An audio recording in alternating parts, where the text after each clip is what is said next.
Tem uma pintura que minha esposa adora, chamada Morte e Vida, de Klein. Não sei o que ela acha de tão fascinante nisso. Fiz todos os barulhos certos quando ela me mostrou sua amada estampa emoldurada quando estávamos namorando, inventando algumas besteiras sobre esquemas de cores quentes e frias e a escolha específica de ângulos e linhas.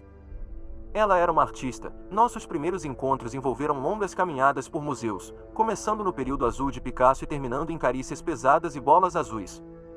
Fiz um curso eletivo de História da Arte quando estava terminando meu doutorado. Lembrei-me o suficiente da linguagem para encantar minha futura esposa fantasticamente linda e atraí-la de volta para meu apartamento estupidamente imundo.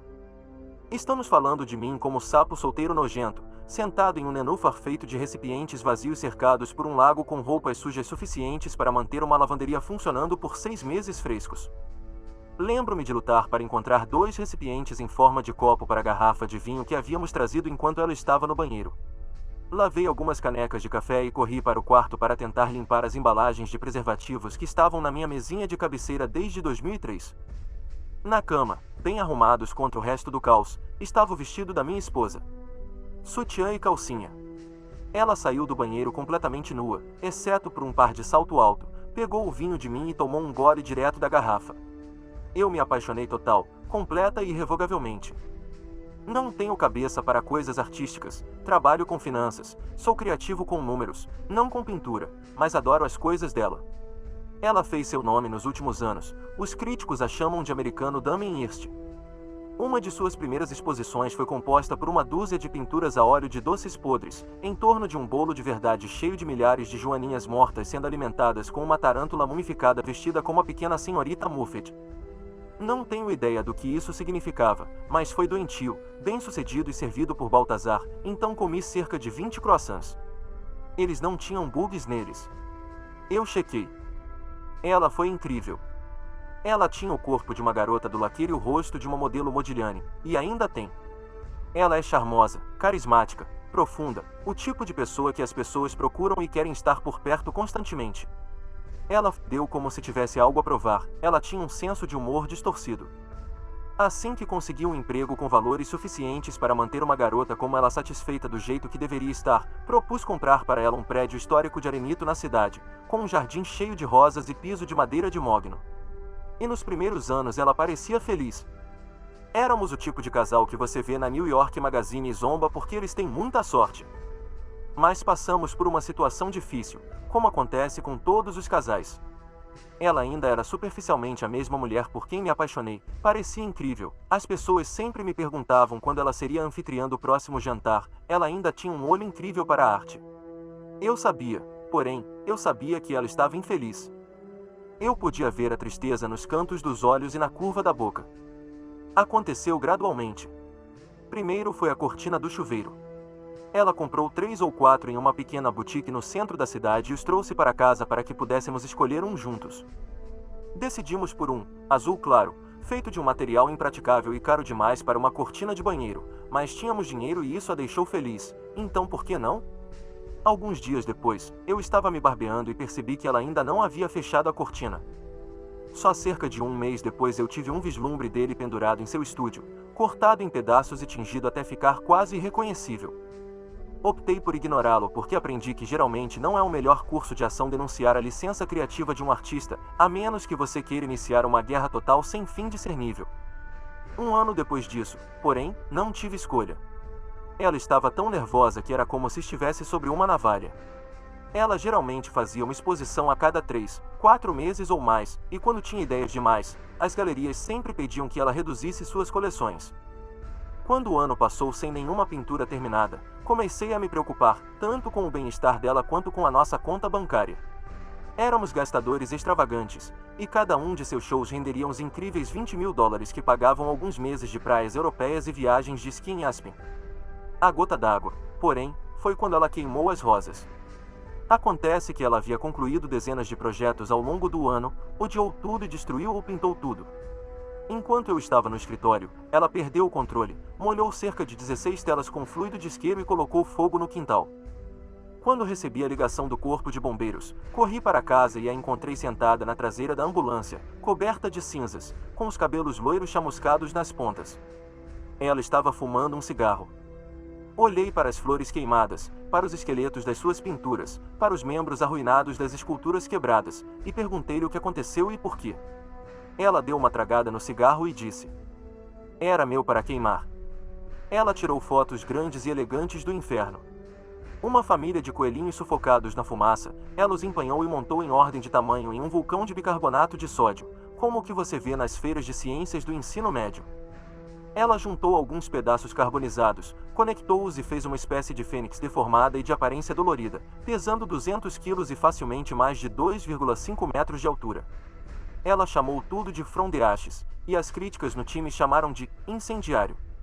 Sua primeira incursão para se tornar uma verdadeira artista. Alguém comprou a fênix. Tenho pena de quem acorda todos os dias e olha para aquela coisa estranha, suspensa em constante agonia. Estávamos ambos bêbados, em um bar aleatório, caro e vagamente temático do inferno de Dante, em São Francisco, quando finalmente tive a chance de perguntar a ela o que a estava incomodando. Estávamos fazendo piadas sombrias a noite toda sobre a bela ironia do show dela e nosso local atual. No início, ela negou veementemente que houvesse algo errado, apontando com raiva que havíamos ganhado 4 vezes mais com seu último show do que com qualquer coisa anterior, que havia mais do que coberto os danos, que havia pago pelas férias que estávamos. Fiquei em silêncio. Ela jogou o cabelo recém-cortado e parecia que ia se abrir por um segundo. Eu vi seus suaves olhos azuis se encherem de lágrimas, então ela tomou uma dose de uísque de um copo que tinha uma cabeça de touro e sorriu.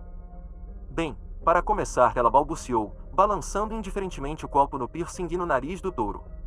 "Tenho quase certeza de que estou grávida." Ela deixou o copo cair de seu dedo e ele se espatifou no chão quando ela deslizou da cadeira e cambaleou até a saída. Fiquei ali sentado por um tempo e bebi mais, sentindo-me furioso, confuso e infeliz. Lembrei-me do rosto dela quando ela me mostrou aquela pintura de Klein. Lembrei-me de como ela usava óculos naquela época, e como ela os empurrava até a ponta do nariz quando sorria enquanto eu falava sobre as malditas cores quentes e frias e os malditos ângulos e linhas. Convertemos seu estúdio em um berçário. Em vez disso, eu fiz isso, enquanto ela ficou em São Francisco e fez Deus sabe o que com seus amigos artistas. Mandei um paisagista vir e replantar as rosas. Trabalhei muitas horas extras, bebi até dormir enquanto folheava livros sobre paz. Ela voltou quando estava quase a termo. Certa noite, cheguei em casa do trabalho e encontrei fotos de ultrassonografia espalhadas por toda a geladeira de 2 gêmeas de aparência saudável, meninas grandes. Entrei em nosso quarto e a vi dormindo profundamente em cima das cobertas, com a barriga inchada, cheirando levemente a maconha e diluente. Ela tinha um arco-íris de tinta seca nas pontas dos dedos. Afrouxei a gravata e fui até o berçário. Ela estava ocupada. O amarelo canário que escolhi era coberto por uma camada de azul translúcido, e ela cobria uma parede com padrões e arabescos no estilo Klein.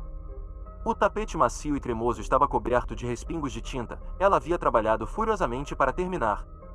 Ela cortou uma das roseiras novas e fez um buquê gigante, enfiando-as com tanta força no vaso que algumas escaparam e foram do poleiro no trocador até o chão. Ela os havia espalhado no berço, no parapeito da janela. Foi caótico e lindo. Os anos seguintes foram pacíficos, em sua maior parte. Nós nos unimos para criar as meninas.